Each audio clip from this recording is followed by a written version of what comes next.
Si Jose Cabral at si Orly Gutesa, dalawang magkahiwalay na buhay, pero paanong nag-uugnay ang dalawang tao na ito? Ito po muli si Attorney Michael Perario. Pag-usapan natin yan sa araw na ito. Habang umiinit ang balita tungkol sa kamatayan ni Jose Cabral at marami ng mga mas nagaganap ngayon, yung pagtanggi ng pamilya daw, di umano, ni Jose Cabral for forensic autopsy ay nagiging issue. Pero ako sa tingin ko, yan naman ay choice ng pamilya. Pero sa gitna ng lahat ng ugong at ingay nito, mayroon pang isang tao na tila ba unti-unting nabubura sa kamalayan ng mga mamamayan. Ito ay si Orly Gutesa. Ang huling impormasyon na nadinig natin sa kanya ay yung revelasyon ni Mike Defensor na si Orly Gutesa daw ay nasa kustodiya ng Philippine Marines, na kalaunan ay tinanggi naman ng Philippine Navy na nasa kanila si Orly Gutesa. Ang tanong ngayon, nasaan siya?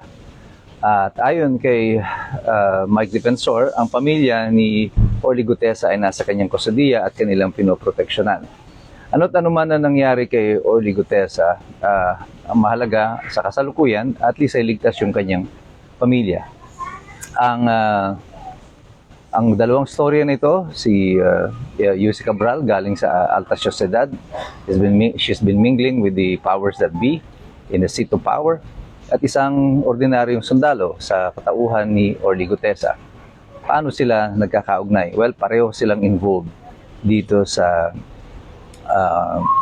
flood control fiasco bilang mga testigo. Ang kanilang mga testimonya ay material at inaabangan sana na magbibigay ng mas malinaw na storya kung anong totoong nangyari. Si Jose Cabral ay bahagi ng mga empleyado o opisyal ng pamahalaan na nag-allocate ng mga pondo na yan mula sa DPWH.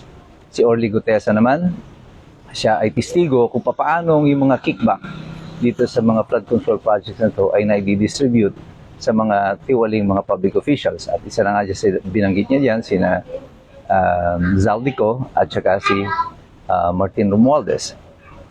Ngayon, ano ang materiality nung pagkawala nilang dalawa dito sa storya nito? Well, kahit kung ano man ang dahilan ng kamatayan ni Jose Cabral, the point of the matter is she is now dead and she can no longer testify. Si Gutesa, on the other hand, siya naman po ay nawawala.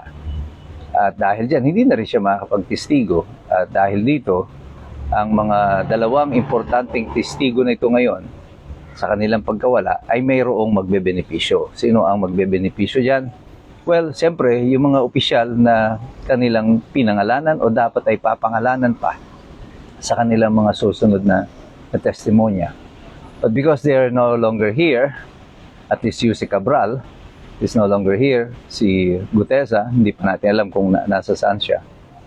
But both of them can no longer be called upon to testify and shed light on this matter on the flood control fiasco. Who benefits? Well, you know who benefits from this. Alam niyo na kung sino ang nagbe-benepisyo dito. Pero ang larawan ay pinipinta nito para sa ating lahat ay hindi maganda. Na ang mga tao na may kinalaman o may alam tungkol dito sa flood control na ito ay nawawala or biglaan na lang namamatay.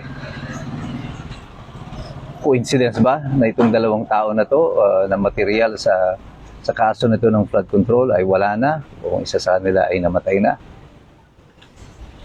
Tayo na po bumuo ng ating mga sariling sapantaha dyan. Gamitin natin ang ating mga isip, ang ating mga utak sa pagbibigay ng mga tamang konklusyon sa mga nagaganap sa ating bayan. Ang mahalaga po kayong lahat ay magpa-participate. Sumali po kayo sa diskurso, sa usapin na ito. Huwag po kayong matakot. Ito ay bahagi ng inyong kalayaan ng pamamahayag. Pero dapat maintindihan ng gobyerno na ang sambayan ng Pilipino nagmamasid sa kanila. At tayong lahat ay handa na alamin kung ano ang totoo sa nangyari nito. Na hindi tayo basta paloloko sa lahat ng kanilang sinasabi. At ang mahalaga lang dyan, sa ating pagsali sa usapin na ito, patuloy po tayong magsisipag-aral. Patuloy tayong magsaliksik. sa ating pakikialam sapagkat mahirap talagang makialam ang taong walang alam. God bless you. God bless us all. Mabuhay ang Republika ng Pilipinas.